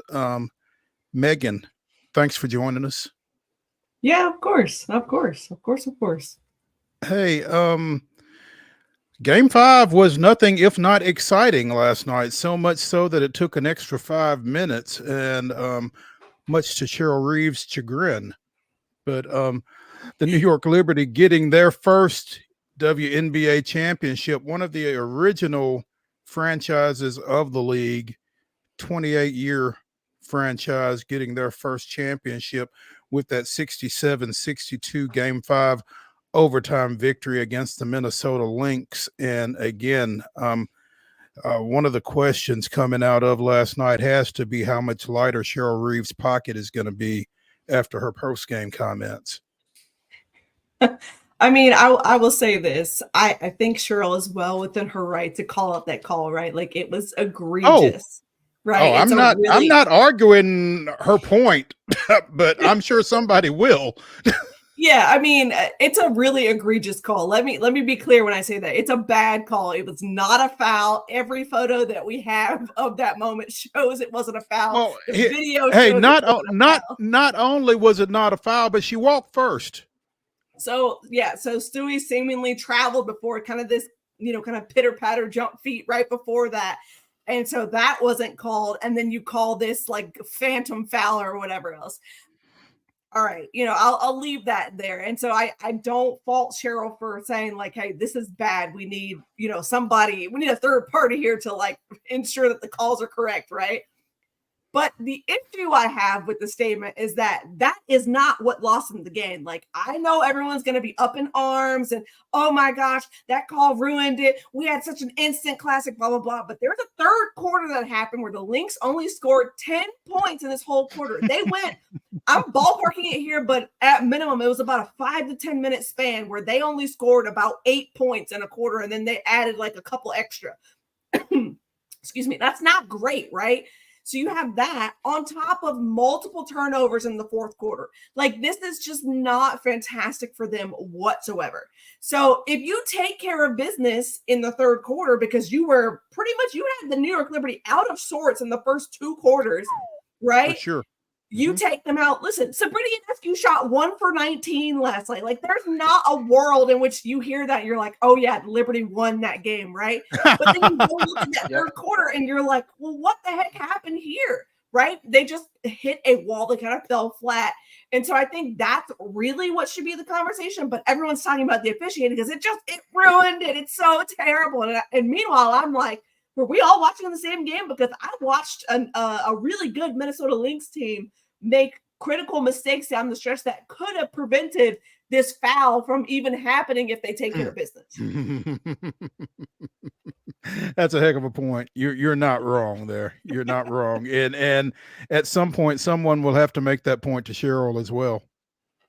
Yeah. I mean, I'm sure she probably knows that, right? Like, I'm not saying anything that she doesn't know, but I think she felt like, hey, I got to stick up for my team here. We're getting like essentially mollywopped out here, with these terrible foul calls. And then I don't know if you saw it today, but Nafisa Collier like posted her, thank you for the season, sort of obligatory Instagram post. And the last several pictures were all photos from that game of her getting hit in the face, other people on the floor after a foul, the phantom foul on, Alana Smith against Brianna Stewart. Like, so the Lynx have not forgotten about this, and they probably won't for a while. So maybe it's the selfish in me, the petty in me. I want them to use it as fuel and just come back with a vengeance. It's a full-on revenge tour for 2025 so that we get great basketball. Not that the season wasn't great because it was spectacular. This series nearly put a couple more gray hairs on my head.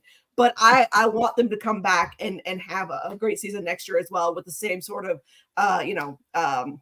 energy, if you will. Absolutely. Yeah, Megan, that's what, real quick, that's what I was going to ask you about is, as bad as that game was aesthetically last night, the Lynx 3 of 19 and the Liberty 2 of 23 from downtown, it was still gripping, especially in the fourth quarter and overtime. And that's where I'm curious is, how does the WNBA as a league now, after a historic season and a awesome entertainment value season, how do they even cash in on this kind of because, I mean, that was going toe-to-toe with Sunday Night Football last night, and a lot of folks were still talking about that game on my timeline. Yeah, I mean, I'll say this. You kind of lean into it with now the WNBA finals are going to go to a 7-game series, right? And so I'll be honest with you. I don't know if my heart can take 7 games because that was the wildest series I think I've ever watched in any sort of sport where, it's a post game or playoff sort of back and forth. Every game was just to the wire, minus game 2 where they went on this like kind of late. Last 2 minutes they just started, throwing up shots. Okay, fine.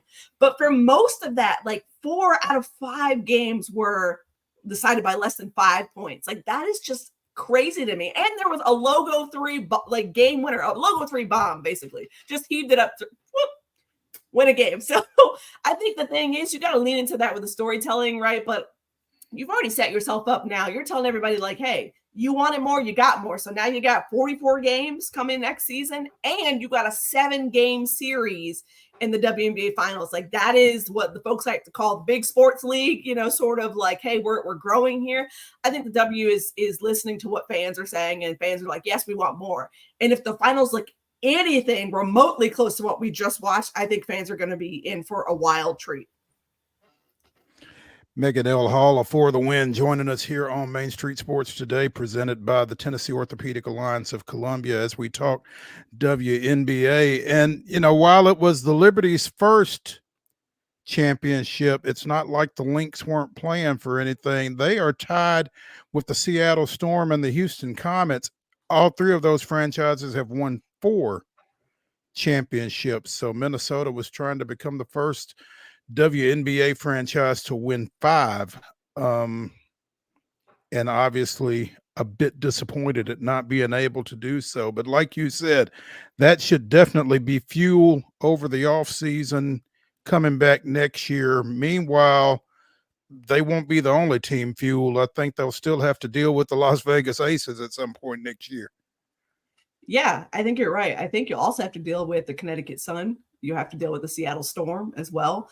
There are several teams I think that, will be obviously, in the contender conversation. I think that the Sun did a great job of pushing the Lynx, quote unquote, to the limit there. I think Seattle's going to want to run it back. Obviously, like this was their first year of having their core together. So NECA, SDS, you've got Jewel, you've got Ezzy, you've got Gabby Williams. Like, yeah, they're going to want to bring that back and hopefully, build upon that. I thought that Noelle Quinn did a fantastic job of keeping them as a contender for most of the season.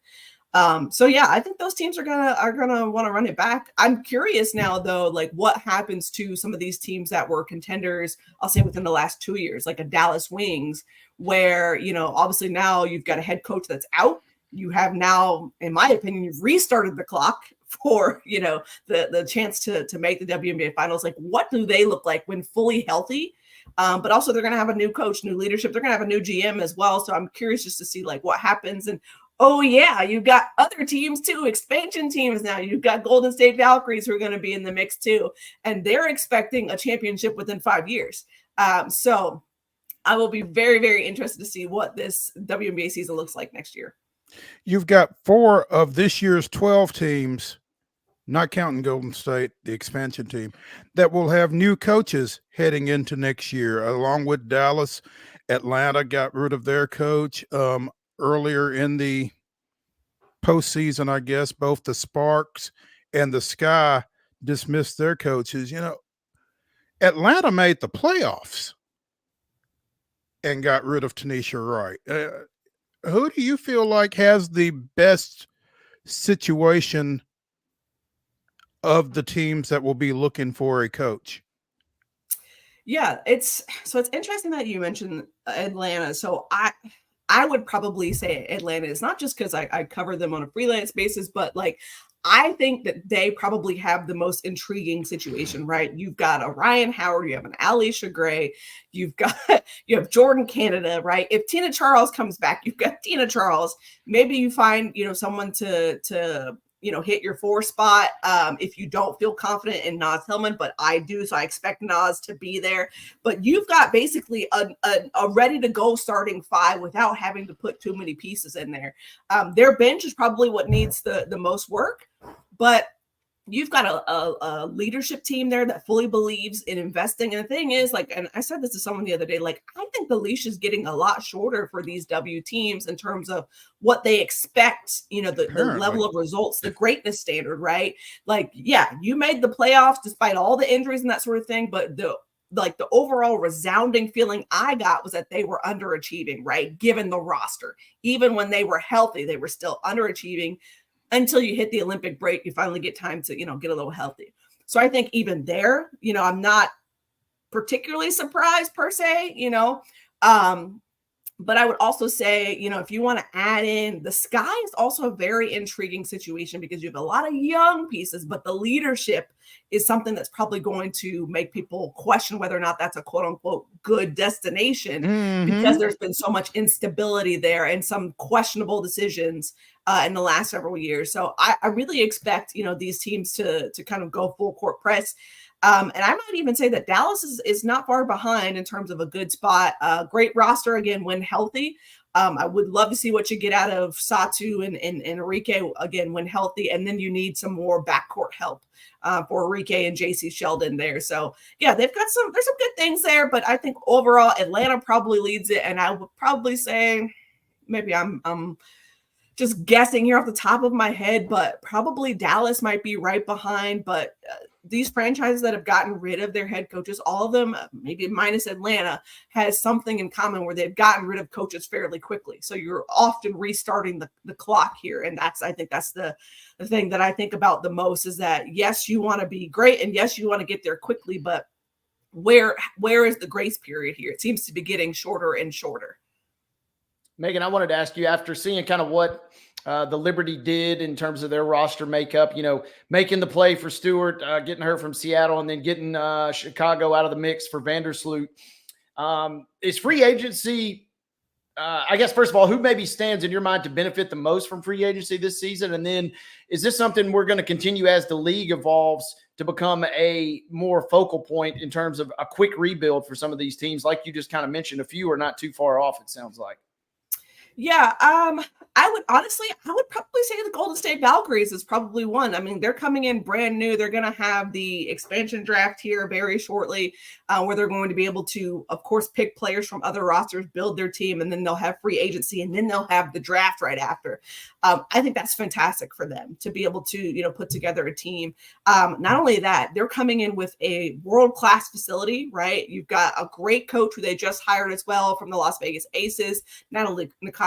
So she's got championship experience. Like, that's fantastic. It's a huge draw. The Bay Area is huge for basketball. Lots of support. 18,000 season ticket holders for Golden State already. They haven't even played a game yet, but 18,000 people are like, yep, I want to be there. So I think they've really got, you know, a huge draw there. To the other part of your question, yeah, I do think you're going to see a lot more teams try to go for the quicker sort of like, can we reasonably get to a WNBA championship within, I don't know, 3 years, 4 years.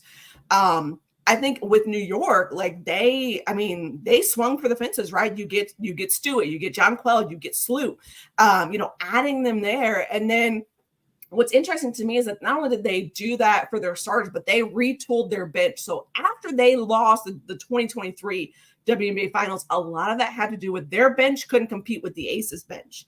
And when the Aces, two starters went down, Chelsea Gray and Kia Stokes, they came in with, hey, we've got bench players who can step up. Alicia Clark stepped in, Kirsten Bell stepped in, Sydney Colson stepped in, and were able to carry the Aces to a championship against New York starters and against their bench as well. So I think when New York, like, you know, obviously experienced that, they're like, okay, we've got to go out and we've got to develop our bench. So they went out and got 3-point shooting. They went out and got, you know, players who had experience from playing overseas and Leonie Fibich.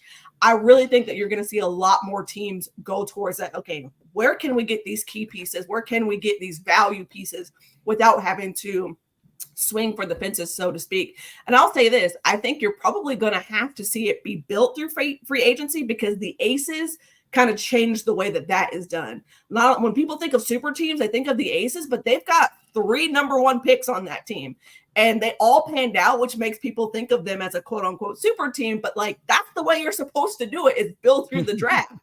But the biggest piece they went out and got in free agency is Chelsea Gray, in my opinion. So yeah, they went and added, you know, Chelsea, but all that was built. And yes, that works, but you haven't seen it work that way a whole lot. Other than probably, I would say Minnesota Lynx are probably close behind. They've got some, you know, drafted pieces, and then several that they went out and got in free agency. You've got, you know, Courtney Williams, of course, is a big one.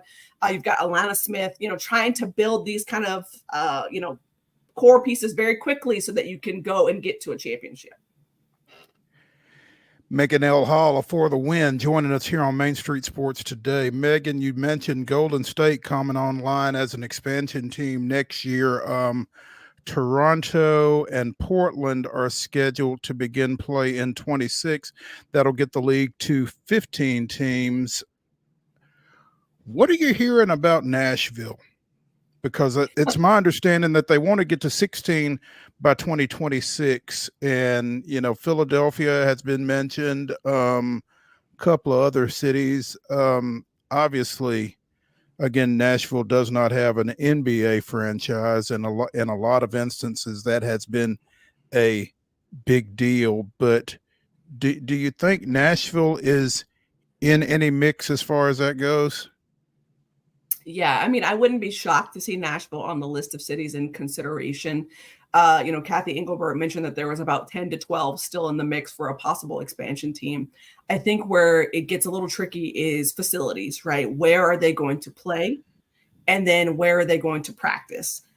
Most of these teams that are coming online have both of those, of course. And if they don't have both, they've at least got one somewhere established for them to play, and they have plans to build practice facilities. Players are going to want you to have the top tier practice facilities. So if you take a look at some of the contenders in the league, and this is, it correlates, but Seattle, Las Vegas come in as, kind of the top facilities that I'm thinking of, teams with top facilities that I'm thinking about. Golden State came in swinging for the fences basically and said, hey, we're coming in with, top tier facilities. We want our players to have this from the beginning. Phoenix is another one that I think of. Kalia Copper mentioned in the offseason, like one of the big draws was going to Phoenix and having these world-class sort of facilities to practice in. And that makes a ton of difference for players. So I think if Nashville's going to be in the mix, that has to be like someone footing the bill for that. And if you don't have that, it's going to be really, really hard for me to see a team in Nashville. But I do think that it could work there. It's just who's going to finance it. And then, of course, where are they going to play? Where are they going to practice? Finally, there's been some conjecture as to whether or not Stephanie White is going back to the Connecticut Sun. Have you heard that? Is that real? And if it is, one, why, and two, where? So there's some rumblings there. Certainly there's been some reports out there about that. However, during her exit interviews, she didn't address any of those.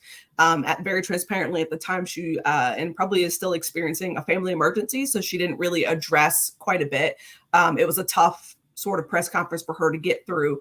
But she was, gracious in answering questions. But I think right now, if you're Connecticut, you're looking at how can you take that next step, right? You've come short several times in, trying to attempt to get to the finals. And the last time that you were there was 2019. So it's a while. Right. So I think that, they could be looking again. I mentioned it earlier that the leash is a lot shorter. Like you could go to the semifinals and still lose your job tomorrow. Like that's just the nature of the reality of where we are. But I will also say this, and this is not necessarily a knock on Stephanie White. It's just a reality sort of thing. I felt like the Connecticut Sun were underachieving for most of the season. They have such a talented roster, but they played down to teams that they really had no business, being in close games with and or losing to. And they struggled against some of the upper echelons of the team. So it didn't shock me that they fell short in the semifinals against the Lynx. But that is probably potentially a conversation piece if she ends up moving. I'll say right now, she's obviously under contract through the 2025 season. So as of right now, the expectations that she'll be there, but that could change. Dynamics could change. Who knows? If someone decides to pluck her away from Connecticut, obviously that will change the whole entire conversation. But I'm just right now, I think I'm just interested in making sure, one, that she's okay as a person, that she's all right, and then of course, as the offseason progresses, perhaps we'll hear more about if she's going to stay in Connecticut. She kind of strikes me as a Mike Tomlin-esque type coach. It feels like to me if she leaves the Sun, she would probably have a job before they had her replacement. Yeah, probably. I wouldn't be shocked by that at all. She's really, really smart mind. And she's gotten the best out of the players that have been underneath her. I think of Dejanay Carrington as the first player that comes to mind. I mean, fantastic season, coming off the bench to now being a starter for the entire season. That is just, I mean, that's a dream. That's a development dream right there. So I would not be shocked to see, if this is it for her in the Sun. Yeah, I think she'll have plenty of interest. I'm not worried about that at all. Yeah.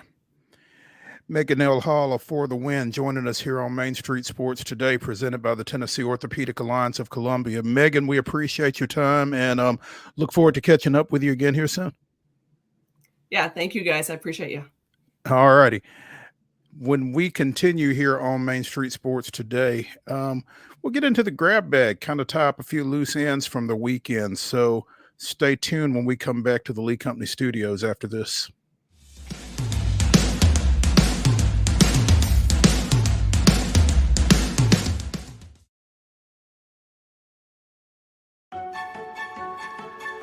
So, you want to be a part of the Busy Bee team, huh? Well, how do you see yourself fitting into the organization? Oh, I get it. You want to be a weather bee.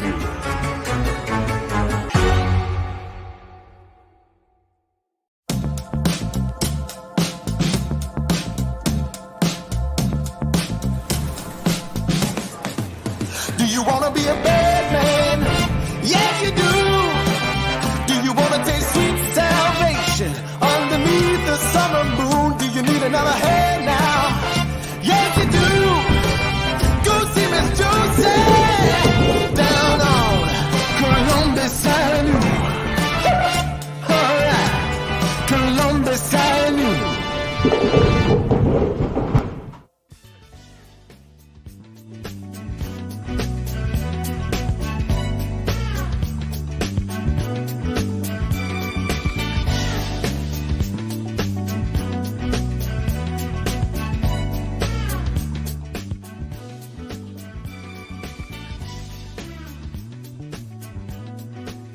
Final segment here on Main Street Sports today. It's the Monday Mirror edition of the program. We're brought to you, as always, by TOA of Columbia, coming to you live and in concert from the Lee Company mobile studios, and holding down the fort for the grab bag here. Had a great show thus far.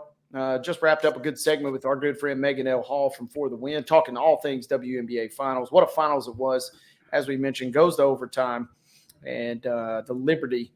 Epic win. Ugly basketball for a lot of it, but it was an epic win, and always good to catch up with Megan. Absolutely. Ugly win for the Liberty. Ugly loss Saturday for the Preds, dropping to 0-5 with that 5-2 loss to the Red Wings, the second time they've played Detroit and lost to Detroit in about a week. 3-2 late. They pulled Saros. Detroit hit an empty netter and then scored again. So again, Preds 0-5 to start the season. And, we've talked with Ann Kimmel of Penalty Box Radio. We've talked with Teresa Walker. And we kind of came to the conclusion that with all of the offseason acquisitions, it was going to kind of take some time for this team to kind of find its footing. But are we concerned? At this point, I don't see how you can't be at least a little concerned. They're the only team in the NHL without a point. Even the Sharks, as bad as they are, the Sharks are winless, but they've lost 2 games in overtime, so they at least got a couple points. And, Nashville has not gotten – again, they didn't get off to a great start, and we knew there'd be some growing pains, but they've had some ugly losses to start the year. Obviously, going back to the first one when Saros is out versus the Stars. Mm-hmm. But then you give up 7 goals at home to the Kraken a couple nights ago. I mean, nothing has gone their way. The good news is their momentum is especially contagious in hockey, and it feels like they could be okay. The bad news is they got one of the bad boys of the league coming to town tomorrow night. The Bruins are coming in, and they have been playing pretty well to start. one of the powerhouses in the Eastern Conference. So Nashville has got to start solving some things here because they also play the Blackhawks on Friday of this week. If they somehow lose to the Bruins and potentially, that Blackhawks game, it ain't a loser leaves town game already, but it's pretty dang close. Yeah, the Blackhawks are not very good and have not been very good for a while. So that's one that you need to get. Maybe it's one that the Preds are pointing to. I'm not sure. But like you said, Bruins coming in tomorrow, 7:45 puck drop there, and would certainly be a great time to get that first victory. We mentioned the Nashville Soccer Club going on the road to Chicago over the weekend. Speaking of Chicago, and getting a 3-0 win over the Chicago Fire to finish out. I kind of chuckled, Wade, when you said to close the regular season during the rundown. To close the season, the Nashville Soccer Club ain't going nowhere. So yeah, I tried to dress it up as best I could, but yeah, they sayonara for NSC. Yeah. Up and down season to say the least. Go all the way back to February when we were talking about their expectations for the year, and the roster was constructed for any success realistically to be with Gary Smith as the coach. And once they made that coaching change, you kind of got to totally recalibrate your expectations. Considering almost everybody gets in the playoffs, it is a real bummer that you don't make it. But once you make that change, you kind of make peace with the fact, or at least try and make peace with the fact that it ain't going to be your year. And you try and retool going into next year for Coach Callahan. Scoreless at halftime. NSC gets a goal from Alex Moule in the 54th minute, and then too late, Sam Surridge and Jacob Schaffelberg. Surridge in the 87th minute and Schaffelberg in extra time for the 3-0 win. So, I mean, a little dramatics there, scoring 3 in the second half to get the win to close out the schedule. But yeah, decent result on decision day there, the final day of the regular season. And Sam, especially, it was cool to see him. He's only the second player in franchise history now to have 15 in a year. Mukhtar, the only other player that's done that. So he played well this season. Schaffelberg has been steady as they come, not just this year, but in previous seasons. And again, you're just kind of just banking on rolling it into next year. There won't be any MLS Cup getting hoisted this year in Nashville, but they like, I think, the state of the franchise going forward if they can make a couple key moves because they did, hire Callahan with the expectation. It wasn't a token hire, and it wasn't just, an interim kind of hire. They're kind of really pinning all their hopes on him next year, and I think they could be in decent shape. Again, they kind of remind me of the Preds. They kind of, but in the opposite sense, they kind of obviously fell short of the playoffs this year, but there's a lot of hope and anticipation for next year. And so with a full offseason to kind of retool things, it'll be interesting to see how they play out. Yeah, first time they've missed the playoffs as a franchise. Yeah, like I said, it's tough to do in the MLS, but they managed to do it this year. Joey Logano wins at Vegas this weekend in NASCAR Cup Series playoff action. And it's kind of ironic. This is a guy who would not have advanced into the field of 8 had it not been for Alex Bowman's DQ at Charlotte in the final playoff race of that round of 12 there. So Logano taking advantage. Yeah, isn't it wild how that seemingly works in a lot of sports? A team that either just sneaks in, goes on a run, or a driver in this case that sneaks in, gets a little good fortune. I'll be real curious to pick Heather's brain this week to see kind of where we sit for these final two in this stage of the championship chase. As Vegas, she said it's going to be these last 3 races are kind of just good old fashioned. Who's the best driver? The tracks are nice, and the tracks are conducive to good racing. And I'm going to be fascinated to get her thoughts to see kind of where we sit going down the stretch here. Yeah, Logano wins it, followed by Christopher Bell. Trackhouse Racing's Daniel Suarez, a non-playoff driver, finishes third. William Byron and the aforementioned Alex Bowman round out the top 5 at Vegas. Next up is Homestead this coming weekend before we go to Martinsville in the final race before the championship out at Phoenix. So again, we will have Heather Williams on Wednesday. Hopefully that's the plan, to talk a little bit about this, talk about Vegas and talk about Homestead this coming weekend. So be sure. I caught a little of the. I did watch a little bit of the Formula One race down in Austin yesterday, and I meant to mention this on the show Friday, and especially because Georgia wins. But somebody pointed out that it was extremely irresponsible of Formula One people to be in Austin the weekend that Georgia football is in town. Goodness gracious! A lot of fast drivers out there on the course at the Course of America. So. Luckily, it didn't impact the Bulldogs because things could have been real dicey with that many cars around.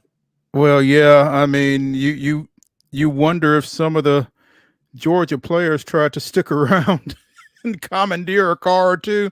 Man, and as folks are leaving the stadium, I did see Texas football, they tweet out the props to them for at least tweeting it out. But, they said, hey, there's a lot of other people in the area, so make sure you please be safe and get home, safely because that place was the epicenter of sports for this weekend with that game going on Friday. And then a lot of international folks coming in for the race this weekend. Yeah, that is a little wild. I mean, I've never been to Austin. I don't know what the layout is like. I don't know where people would have been, that kind of thing. But that sounds like 2 pretty significant events to have going on within 24 hours of each other like that. Yep. And, they were, I'm not familiar as well with the layouts. Hopefully there was able to move around a little bit because you got 2. I'm just visualizing folks coming over from, England or Asia and stumbling into what is this sport that everybody's playing? And why are there so many drunk folks passed out after this game that doesn't even start until 6:30? So I'm be curious to see how many folks tuned in to both, did the double dip this weekend. Yeah. Couple of college football coaching changes took place this weekend. East Carolina stepped away from Mike Houston. Southern Miss and Will Hall have parted ways. And I guess it's getting to be about that time, huh? Yep. John had a couple articles on Football Scoop kind of breaking down the carousel is officially open. Utah has already fired their offensive coordinator now. And then Seth Luttrell, yep, he's gone as well. So it is time to start cranking up the carousel. Footballscoop.com.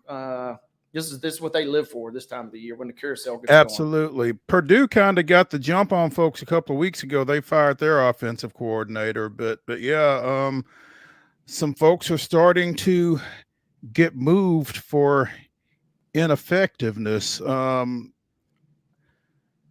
Will Hall had been pretty high on coacheshotseat.com's matrix there for a minute. I don't think Mike Houston had been as high, but yeah, both those guys got gone this weekend. So that's the tough side of this business. Dave Aranda, Billy Napier.